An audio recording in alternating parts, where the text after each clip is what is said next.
Good morning, afternoon and evening everyone. My name is Liam and welcome back to another battle from the Pokemon Premier League. This is week 9, maybe? I can't even check it. I can if I do this. As you guys quickly saw something there. A flash of something. This is week 9. This is the week 9 battle, yeah. So I'm almost all caught up with battles, which is grand. Where we are taking on Shroom Raver, aka Dave, aka Daver, aka the Great and Powerful Dave. Last season we faced Dave. We lost to a speed tie between Mamoswine and Blaziken, and it was down to the speed tie. That was just it. So, looking for revenge this season. We did do this battle on Showdown because neither one of us could be bothered to gen teams, and we just kind of had fun because me and Dave were like really good buddies. So, and I can actually show you guys team. And I can show you guys thought process and stuff like that because I actually played this battle. This battle was done once I was feeling better again. So, let's quickly go over what Dave could bring. Let's go over what he has on his team. He has an Excadrill, a Hippowdon, Mega Audino, Hitmontop, Greninja, Tyrantrum, Electros, Torkoal, Meloetta, Spiritomb, and Ninjask. Oh, I've never faced Sand before. I've never ever had to face a Sand team before, so I had no clue what was going on. DJR did help me with the team building again this week, so shout out to him, he's a great guy. But yeah, this Excadrill was just like so many problems. We had so many different thoughts going into fighting this Excadrill, it was crazy. At one point we was going to run a Light Orb Fling Yuxi, just so we could try and paralyze the Excadrill. It was getting to that desperation time. Literally everything else on his team we was okay with. Everything else on his team we was like, yeah, we can deal with that. Yeah, that's fine. But that Excadrill in the sand was just like, that's just going to kill everything we have. It just kills everything. So we tried to do the best with what we got. So first up, we are bringing No Sunny D, the Drapion, with an Assault Vest this week, with Knockoff, Aquatail, Poison Jab, and Earthquake. The EVs were there to outspeed the... Oh, let me pull this back up, actually, so I can have a look. I think the EVs were there to outspeed a... Can't remember, it might have been Excadrill that wasn't in the sand, or something like that. I think it was Excadrill that wasn't in the sand, or Meloetta in some way, shape or form. I don't know, I'm very bad with actually knowing speed. I think Meloetta's already faster than Drapion, I'm not too sure, I don't remember very much. But it does have the Assault Vest to deal with the Meloetta a bit better in general, and to be a switch-in for Mega Audino as well. Next up, we have Kieran Black, Icy McIceface, with the Expert Belt, with Ice Beam, Earth Power, Iron Head, and Roost. Ice Beam is there to take on the Excadrill, obviously, does good damage to Excadrill still. Hits Hippowdon pretty hard, hits Tyrantrum quite hard, hits most things on his team quite hard. Earth Power is there to, obviously, just do more damage to Excadrill as well. Also, again, takes on Tyrantrum. Does hit the Electros thanks to the Terravolt, which is basically Mold Breaker, for those of you who don't know. And Iron Head is there to hit the Mega Audino. And Roost is there because we can roost up on a Hippowdon that's probably going to be switching out against us.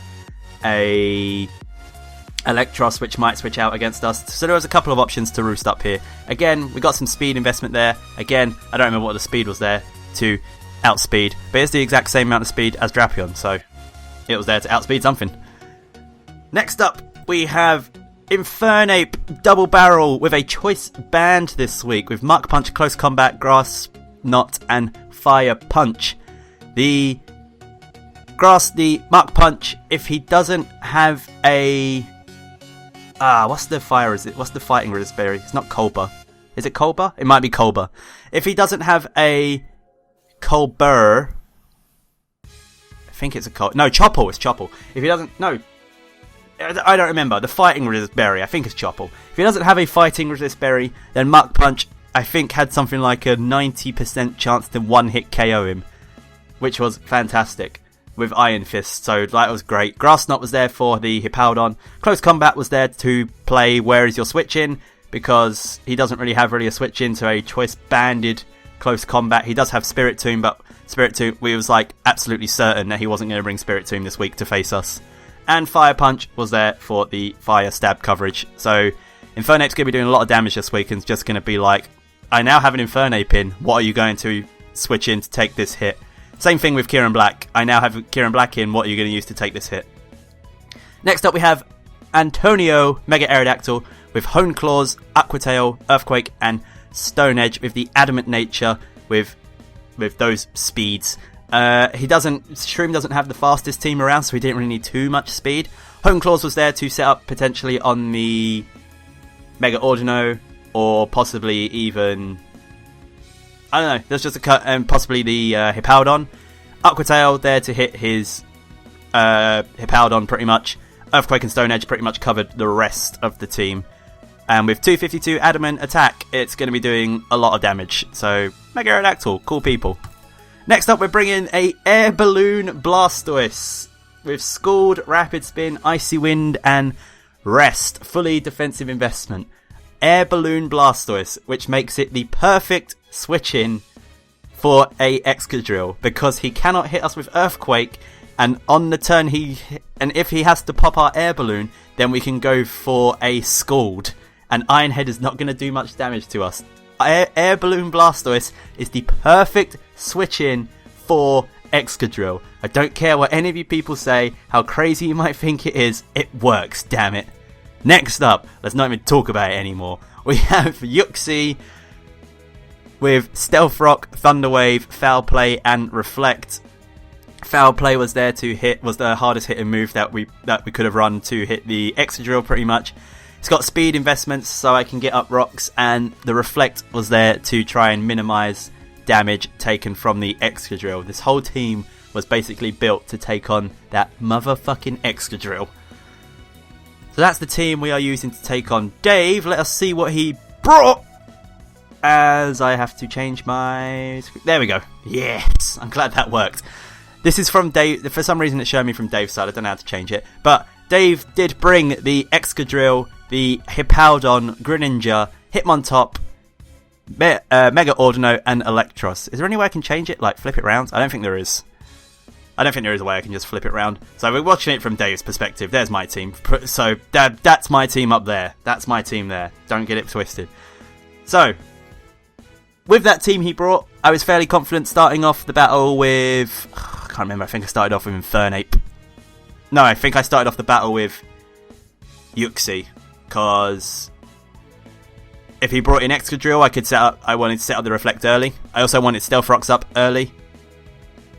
Yeah, I think I just wanted Reflect or Stealth Rocks up early, so I started off Yuxi. I will be able to pause this match and explain things as I go along, because it's on Showdown, which is great. So he starts off with the Greninja, as I started off with the Yuxi. He is going to go for U-turn, which isn't going to do too much damage, which shows me that he's more specially offensive. I went for the T-Wave, trying to paralyze the Greninja, because I was fairly certain I could take a Dark Pulse and a paralyzed Greninja would be great, but he just went out into the Electros, which was sad face. I do switch out here going into Drapion because I am Assault Vest. He goes for Volt Switch, still does a lot of damage considering I'm Assault Vest, as he is able to get that Excadrill in for free. He pulls a great double there out into the Excadrill, predicting me to go into the Blastoise. Now I'm back into Yuxi, having to switch out my Blastoise as he goes for Volt Switch and is able to come back in with the Greninja. So that is a very, very bad 4 turns for me. It's 4 turns, the first 4 turns, and all I've done is switch and take damage. Yuxi's taken 35% damage pretty much, and Drapion's taken 35% damage. That is the worst start to a Pokemon League battle ever. Not just for me, but for everyone ever. So we are off on a very bad start, as he is pretty much kicking the crap out of us. He does get the U-turn off again, and Yuxi is now down to half as he's back in with the Electros. I do take this chance to set up my Stealth Rock, so I don't switch this time. And I go for the Reflect, knowing he's probably just going to go for Volt Switch again. I just wanted to Reflect up. He does go into Hitmontop, so I'm fairly certain that he's just going to go for the Rapid Spin to get the rocks away. I do take this chance to go out into Infernape, but he clicks Toxic instead, so now I have a Toxic Infernape, which is less than ideal. I do get off a big Choice Banded close combat on something, which was the Hitmontop, done a lot of damage. He does Rapid Spin the rocks away, but now I can get another close combat off on something else, which does knock Greninja down to its focus sash, which is great because I can revenge kill it later on with Muck Punch. Toxic is starting to add up now, and I do still need that Infernape, so I go out into Drapion here to sack it off. I live on 1% with the burn, right? Even though I'm burned, the fact that I lived on 1% is crucial to the match. Because here, he doesn't want to let Greninja go down. He does bring in the Hippowdon, and I am able to get a knockoff off and knock off his Smooth Rock. That is damn crucial to the match, the fact that he no longer has a Smooth Rock. So please don't forget that. Drapion's going to go down to the sand, so that's a kill for Hippowdon thanks to sand. I do bring in Kieran Black, like I said, and now I play the Where Is Your Switch in game. He does bring in Hitmontop, which is going to go down to the Ice Beam. And Kieran Black gets a kill. It's buffeted by the Sandstorm. In comes Electros.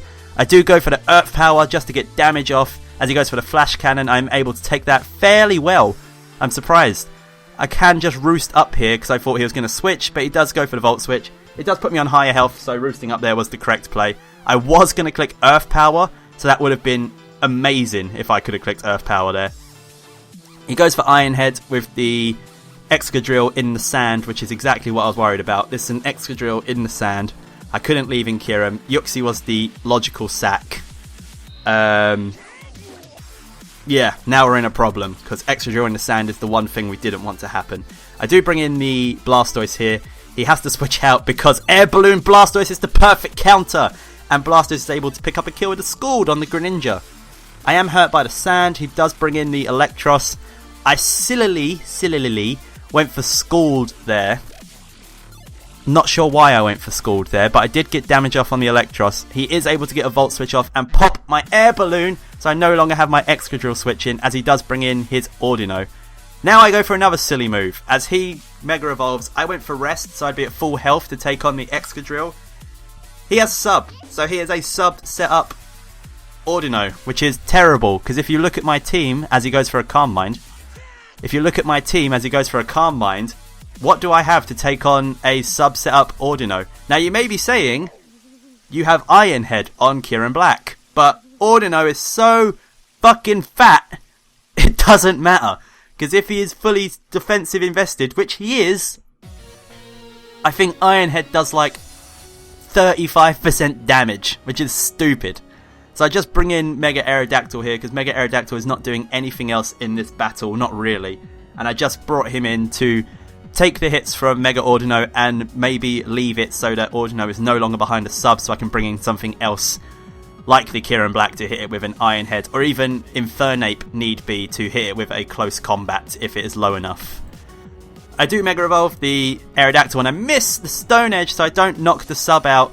I do take the Dazzling Gleam with 39%. I am able to knock out the sub with the second Stone Edge. He does go for a Wish, so I take this chance to set up a Hone Claws, knowing I can take one more Dazzling Gleam. It does put him up to half health, full health, but Stone Edge is able to knock him down to pretty much half.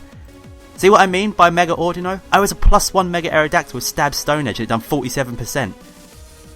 At this point, Mega Audino pretty much sweeps my team, because the fact that +1 Stab Stone Edge only done 47%, even though my Kieran Black is Expert Belt, Iron Head is not knocking it out, and it definitely knocks me out with Dazzling Gleam.